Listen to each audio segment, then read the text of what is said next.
আল্লাহর কসম করে বলি, যে সমস্ত নারীরা স্বামীকে অভিশাপ দেয়, ও মরে গেলি বাঁচতাম, ওরে ছেড়ে দিলি বাঁচতাম, ওর পালে এসে শান্তি হলো না, আমার কপালে সুখ হলো না, বড়া পড়া মরে না কেন, বড়া পড়ার সংসারে এসে সুখ হলো না, এই হারামজাদার সংসারে এসে সুখ হলো না, আল্লাহর কসম করে বলি, যে সমস্ত নারীরা স্বামীকে অভিশাপ দিবে, ইয়াউমুল কিয়ামতের ময়দানে বিনা হিসাবে তারা জাহান্নামে প্রবেশ করবে। জোরে বলেন আল্লাহু আকবার। আমার মারা যারা মাইকের আওয়াজ শোনেন, শুনে নেন,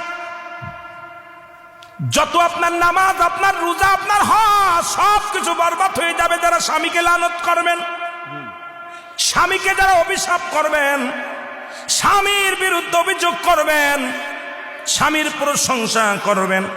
আল্লাহর দরবারে আপনি নেকি পাবেন, আল্লাহর দরবারে নফল বন্দেগী পাবেন।